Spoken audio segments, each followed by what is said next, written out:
มอยสูงค่ะเมื่อได้เป็นวันที่17เดือนธันวาคมที่9ปี2025เป็นวันโปรดในตอนในเดียวเนาะพี่น้องค่ะมาถอมมาเลยเพียนด้วยเกี่ยวกับเรื่องรองพรหลีนำเศร้าข่าวหน่อยค่ะเนาะนำเศร้าข่าวในมีพรหลีนำแท้ๆค่ะพี่น้องค่ะมันได้มีพรหลีตอนตาผิวเนื้อผิวหนังก้นเฮาขายาวกว่าหมกะหรือเสนั้นก็มีพรหลีต่างมีผ้าเทียงตั้งน้ำหน่อยค่ะอ่อนตั้งเปิ้นได้ก็เฮาคามาถอมมาเลยเพียนด้วยเกี่ยวเลยรองอันหลีต่อผิวเนื้อผิวหนังในอ่อนตั้งก่อนเนี่ยค่ะ พี่น้องก้นเมืองจะป่านเขาในนะเขาเอาน้ำเศร้าเขาในมาใจตื้อให้เป็นพ่นลีต่อผิวเนื้อหนังเขานั่นเต้ๆเฮ็ดจังไหนออกก็บ่ว่าน้ำเศร้าเขาในมันได้มีวิตามินมีเกลือแร่ๆเซรามายเนี่ยค่ะมันเนี่ยก็ช่วยเฮ็ดให้ผิวเนื้อหนังเฮาค่ะในแก่นแข็งผิวเนื้อหนังเฮาค่ะในมัน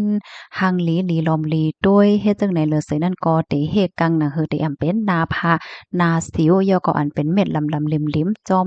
หนาเฮาจังได๋แหน่ค่ะนะเปิ้นได้ฮ้องว่าอิหยังคะแหน่หน้าผาเม็ดงาน่ะค่ะที่มันได้ออกล้ำๆมาจ้อมหน้าจังได๋ค่ะเนาะตั้งไทยเขาได้ฮ้องว่าจุดด่างดำและจังได๋อ้อเฮ็ดแล้วมันได้ช่วยเฮ็ดให้ผิวเนื้อผิวหนังเฮาค่ะได้จื่นป่างใสหลีแหน่ค่ะลอกลายมันในได้ก่อในเฮาคาจังเอาน้ำเช้าขาวในมามักนาเฮาไว้ไหลเนี่ยค่ะเนาะมันจังหนังว่ามาต้านาเฮาคาไว้เฮ็ดจังได๋เหี่ยวก็จังค่อยล้างออกเฮ็ดไหนค่ะนะลอกลายมันในได้ก่อเพราะว่าเฮาคาเอาเข้าใส่ในหม้อย่ำใจค่ะเฮาคาล้างแปดให้กำหนึ่งแล้วก็เฮาเอาน้ำปอกกำที่2เนี่ยคือไว้ที่ในก๊อกที่ในแอบเซเอาก็ไว้ที่ในตู้เย็นเอาค้างไว้1คืนค่ะเพราะว่าเมืองแรงมาเหย้าไหน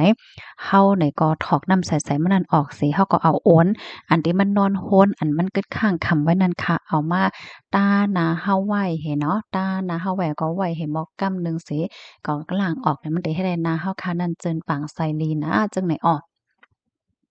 กับในที่2เนี่ยก็เอาเฮ็ดเป็นโลชั่นลายเนี่ยค่ะน้ำเศร้าขาวในเจ้าหนังว่าความเมืองไทยค่ะเนาะมันได้มีวิตามินเกินแร่ประยอกเซรามายเนี่ยเสิแหละมันจอยเฮ็ดให้เนื้อหนังผิวหนังเฮาคันนั่นหลีหนาเนี่ยอ้อมาแทงตอนหนึ่งค่ะเอามาเฮ็ดล้างหน้าลายเนี่ยเนาะมือพองดีเฮาคาได้ล้างหน้าแหละจังไหนเนี่ยเฮาก็เอาน้ำเศร้าขาวได้มาล้างเนาะพอมาล้างหน้าก็มันได้มีก้อนสีล้างหน้าว่าซองซิงว่าจังไหนเฮ กำเลื่อนก็เอาน้ำมดใส่ในคืนล่างแปดเฮ็ดจังไหนมันก็ได้เฮ็ดให้หลีตอนตากหน้าเฮาน่ะค่ะขออันหลีฟังได้ก็บ่พ้องที่เฮาคาเอาน้ำเช้าขาวล้างหน้าได้อย่าไปป้อถูแห้งหน้าเฮ็ดให้ออกเฮแลเมื่อเฮาคาแต่ใจนั้นให้เฮาขลุนไหลฟังด้วยว่าน้ำเช้าขาวในจ่องมันถูกแม่นทางผิวเนินหนังเฮานั่นน่ะเนาะเมื่อแต่มันได้ก็เฮาเนี่ยก็เฮ็ดแกงเอาน้ำเช้าขาวในค่ะนะกวาดล้างกวาดถูด้วยดีแขนเฮาคากว่า เพราะว่ามันมีอันแรงๆตุ่มแรงตุ่มลิงคมๆคันๆขึ้นมาเนี่ยก็มันบอกว่ามันแม่นเฮานั่นน่ะเนาะเพราะว่ามันแม่นเฮาจั่งเข้าใจอะเนี่ยก็เพราะว่าผิวเนื้อหนังก้นหนึ่งและก้นหนึ่งก็เหมือนกันมันก็ใจเหยาให้มันถูกแม่นผิวเนื้อหนังก็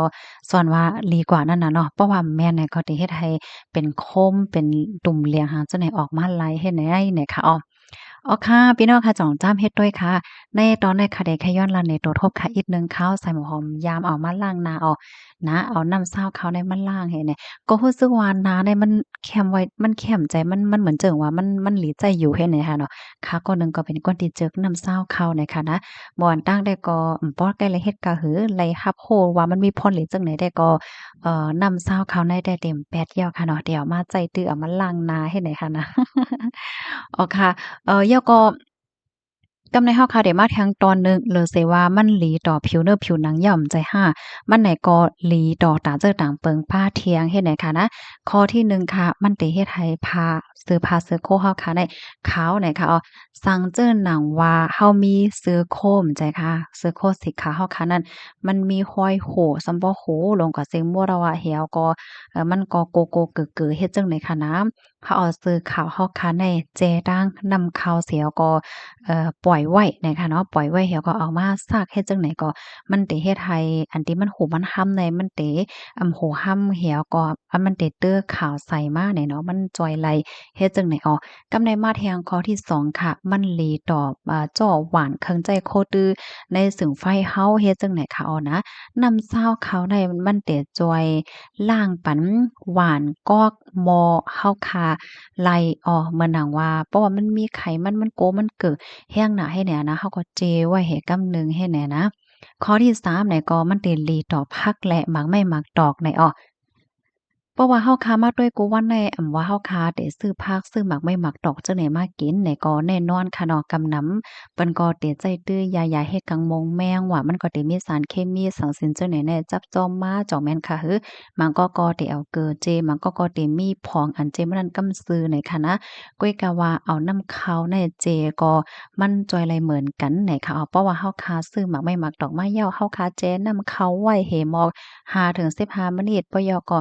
ล่างเฮ็ดแหน่ๆจึงแหนมเฮ็ดให้หมักไหม้นั่นไหนมันหลอดเพค่ะเนาะมันหลอดเพดีนะสารเคมีอันจับมาจอมจังไหนก็มันได้ตกหงตกหายมันได้หมดใสกว่าเสียงโมดเฮ็ดไหนอ้อกำในมาทางข้อที่4ค่ะมันเตลีต่อหม่านนะคะตอนตาก้นที่อันที่เฮิรนมีหม่านนำในค่ะนะ